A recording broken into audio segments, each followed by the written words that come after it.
Hi, welcome to the Jeff and Orchid Variety Hour. I'm Jeff Neiman, your host. With me, as always, is Orchid.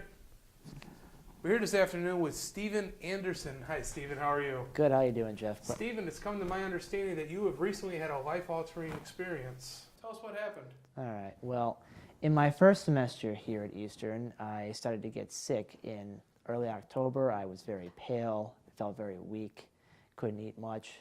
I was drinking fluids all the time, and I wasn't sure what was happening, and I was just hoping to get past it. And then one day, October 16th, I believe, yes, I was in my friend's apartment, and I was laying down after eating some fries, and then I remember waking up in a pool of vomit, bloody vomit, actually. That must have been terrifying. Yeah, more so for the people watching than for me, because I had no idea what was going on. So of course, the ambulance was called, and by the time the paramedics got there, I had given my phone to one of my other friends there, and I remember blacking out. And I was told I threw up down all the stairs as well, and there was, of course, more bloody vomit. I was taken to the local hospital, Sarah Bush Lincoln, in which they had no idea what was wrong, but they had just known I was very dehydrated and lost fluids, only to later find out that I had a stomach ulcer on top of an artery. Yes, so this was past where Sarah Bush Lincoln could help, so I was transported to the hospital in Champaign. Carle Hospital, that's it. Carle Hospital, where I was given a cartilization job in my stomach and took about a week and a half to recover. I returned home, and I was on a fairly swift recovery period up until the first day of November, which I had another relapse incident. Luckily, I was with my brother, who was an EMT at the time, was able to resuscitate me, but at that point I had lost far more blood than I had the first time. And when the ambulance got to my house, they were unable to actually get any of the IVs to work because there was not enough circulation of blood in my bloodstream. So when I got to the hospital, I basically just had a pumping blood into every major artery they could find in order to get me up to a level where I could go back into surgery. Now, I went back to surgery, and I had a clip job this time, which is when they, instead of burning it together, they fuse it with metal. And again, that worked for a little bit of time until I started to have another relapse towards December. And that's when I was presented with the option that this was not going to go away.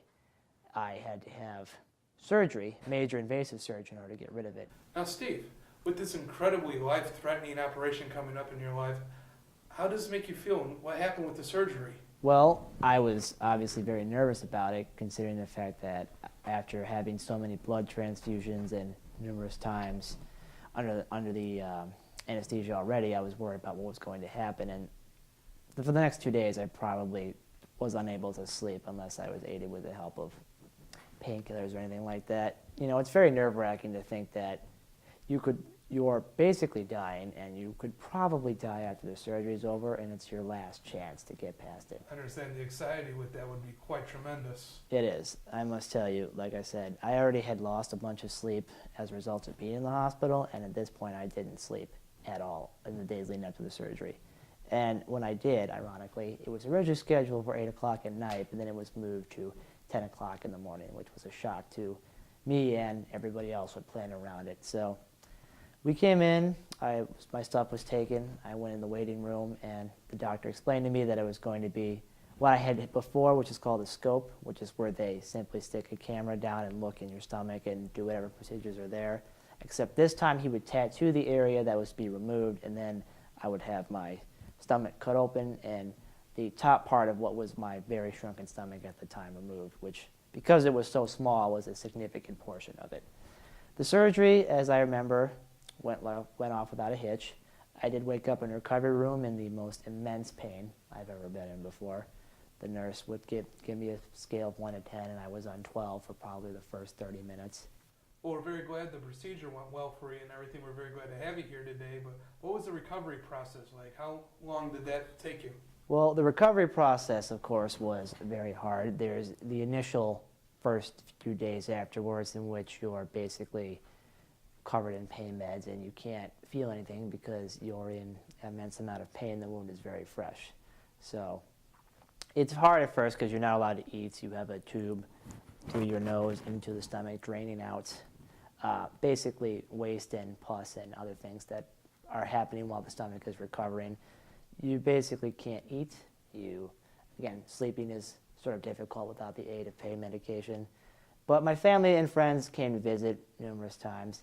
The worst day was Christmas because I was in the hospital, and I remember waking up at 6 with my machine out of pain meds and beeping, my machine measuring the oxygen levels low, beeping, and my catheter had become knotted up. So you can imagine kind of what that sensation must be like. Sounds like a wonderful gift Santa left for you. Yes, he did. And luckily the nurse came in and obviously resolved all my problems, and I was able to go back to sleep. But luckily my family had come to visit and my friends had come to visit throughout the day. And my girlfriend at the time had also come to visit, so I managed to make it. It wasn't the best Christmas ever, but I did what I can. And then about 4 days after that, as I had a tube removed, I had gotten up, done breathing exercises, been able to get out of bed and walk around. I was at the point where I was discharged and allowed to go back home. Now, I understand it would take some time to adapt back into a normal life. How did that go? What process did you take in order to get back to your normal self? Obviously, yes, it was a very sad, probably one of the lower points in my life. But from there, you sort of realize that it is kind of rock bottom and that things are going to get better. And slowly but surely, I had the staples removed.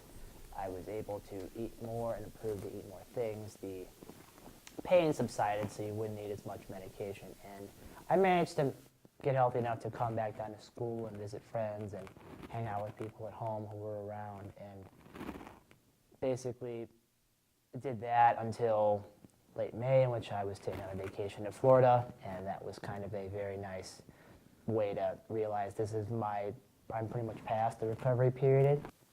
Well, Steve, we're certainly glad that you made it through. We're happy to see you alive and well today and everything. Steven Anderson, everybody, a man with a strong heart and an even stronger stomach. From everybody here at JWTV, I'd like to say thank you and good night. I'm Jeff. With me as always is Orchid. Have a pleasant tomorrow.